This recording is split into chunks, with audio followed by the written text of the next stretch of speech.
The Snyder Bros have just been absolutely wild as of late. Obviously, with the success of Superman, they just can't handle it. Oh, it's not hitting this much money. Okay, who cares about the money? It's been a crazy success. In 2025, it is a huge success for what it has needed to be and what it's needed to do, and it's done everything it's had to do. Not just this post here, but on Facebook and Facebook groups and other posts on X and Twitter, you're going to see all these types of posts of people just trying to make it seem like Superman is this huge flop. They say it's a huge flop because it's come out on digital just 35 days after its release. That's not the case. They say it's a huge flop because it's only going to make just around $600 million. That's not the case. They're going to say it's a huge flop because it didn't make the same amount as Man of Steel. No, that has no relevance in anything. So they're just a bunch of losers is all it is. But here's the thing. Obviously, I shared this today, and I just thought it was funny. Aaron Fisher said, all I know is Supergirl better break $1 billion next year. All the gun shill said Superman brought the interest back. So Peacemaker Season 2 better be the most watched show ever, and Supergirl better break $1 billion. We are back. And it got me thinking, all right, because it's interesting. Him posting this stuff, when these crazy people post these things, it does get me thinking sometimes and makes me wonder, like, what is it that we should expect from these upcoming projects? Because there was so much focus on Superman leading up to when Superman came out. There's been so much focus on Superman even for the last 35 days. We do have to kind of shift gears a little bit now. We have to now discuss, what is the expectation for Peacemaker? What's going to be the expectation for Lanterns, for Supergirl? What are we going to expect to see with these projects? So over at SlavsFreeTalk.com, I kind of broke it down a little bit. And I did so because the expectations are not as astronomical as the Snyder Bros are going to tell you. It's not as astronomical as even you may think. All right? And, it's crazy because when we take a look at Peacemaker, for instance, obviously Creature Commandos and Superman were the first two projects, and they did very well. Creature Commandos was a huge blast, and it was a lot of fun. It was a hit. We're getting a season 2. That's great. Superman, great film, a lot of fun. Already getting a sequel, not sequel, coming out, and we're going to talk about that as well. But the next one up is going to be Peacemaker Season 2. Now, Season 1 was an actual huge surprise hit. Fans ate it up. Viewership didn't just stay steady, it grew every single week, eventually jumping up a total of 44% from the premiere to the finale. So the finale saw a total from the premiere all the way up to the finale, 44% jump. And it was doing strong numbers from the beginning to the end, but it just kept growing from episode 1 to episode 8. Critics love it. Fans love it. The reception was phenomenal. So that's what we wanted to see. Season 2 now isn't just loosely connected to the DCU, how Season 1 has kind of been retconned to being loosely connected to the DCU. Season 2 is fully invested into the DCU. So if it can deliver the same blend of chaos, heart, and unapologetic weirdness, Gunn could score another win, which would be his third win in a row. And the momentum matters, especially right now. Now, we're seeing reviews, and we're going to get into the reviews a little bit later about Peacemaker Season 2. And they are phenomenal. Now, there's not a crazy amount of reviews out from the critics, but the reviews that are out there are very positive. And that's encouraging to hear, because that means it looks like it's going to be a lot of the same from the first season to the second season. And that's all he needs to do with this.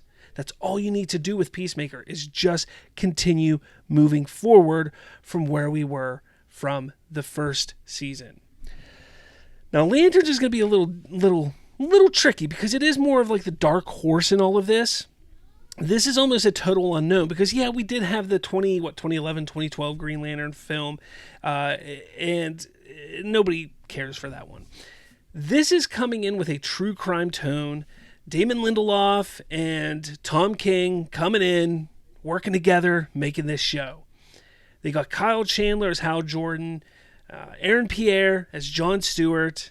The setup, a grounded detective-style mystery with cosmic implications.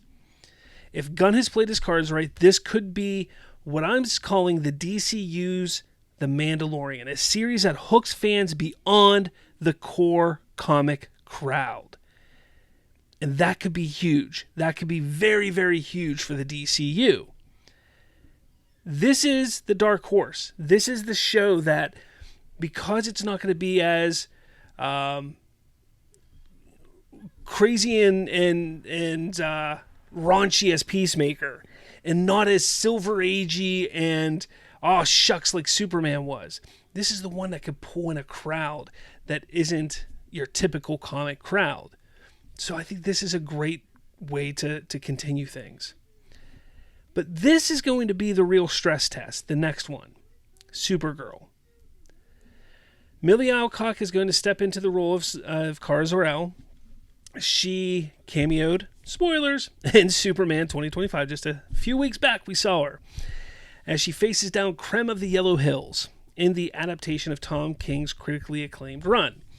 Craig Gillespie is directing a script by Ana Nigueria, and Gunn insists it was too good not to make. But here's the truth. Supergirl will tell us if Superman was a turning point or a fluke. The box office ceiling for comic book movies isn't what it used to be. $1 billion, forget it. But if 650 million plus, that's absolutely possible. And a solid show of faith in the DCU's future. If Supergirl lands with critics and keeps audiences invested in this new world, Gunn's marathon approach will be validated. And when I say marathon approach, again, this is an investment. These movies, Superman is an investment. It's all about building a brand, building steps to just getting fans invested, the audience excited, and wanting to be all in when it comes to the DCU again, or to the DC franchise, I should say. Supergirl may not make $600 million. Heck, it may not even make $500 million. We can hope that it does. But I'm saying like 650 right now, maybe a little more, is pretty much the ceiling that we're looking at when it comes to comic book movies at this point in time. Your non-Avenger, event films. But Deadpool and Wolverine, look, Deadpool and Wolverine was 10 years in the making. I keep telling people this. Deadpool and Wolverine was 10 years in the making. Really, that was almost like 30 years in the making because of Wolverine's presence in it. But that was so long in the making.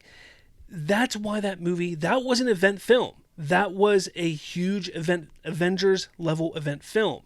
But people don't see it that way because it doesn't have the Avengers title in it. But it was. That was an event film in that way.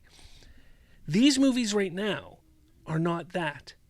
Superman won't be, Supergirl won't be, Clayface won't be.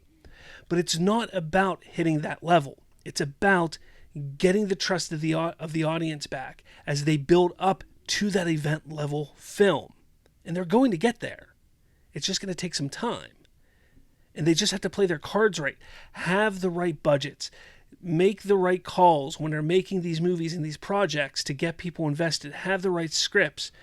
Have the budgets low enough so when they're only making $400 million, $500 million, $600 million, they're making money back and they're making a good profit.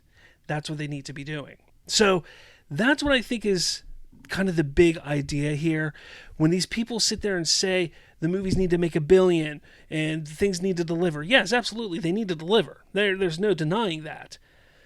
But Peacemaker doesn't need to be the biggest hit ever. No, it just needs to continue to build off of what Peacemaker Season 1 did. Lanterns needs to showcase how the different tones and the different feelings and everything, how like the world is going to be in the DCU. Look, how James Gunn has kind of explained how it's going to be like different, almost like different, graphic novels. Each movie, each project is like a graphic novel of its own. And that's how they have to take a look. We have to take a look at it like that. And as long as they execute and they deliver on the the fun and the excitement and the interest of each project, we're fine in the DCU. So all of those naysayers, all the Snyder cultists, all the Snyder bros, whatever you want to call them, ignore them because they don't know what they're talking about. They're just trying to rile people up. Mostly of them are just talking to a wall. I see a lot of people saying Aaron Fisher's talking to a wall. All the people bringing up it didn't do as good as Man of Steel. It's irrelevant. Like, that is completely irrelevant. Nobody prior to 2 weeks ago was ever saying it had to do as well as Man of Steel. And then all of a sudden it has to do that?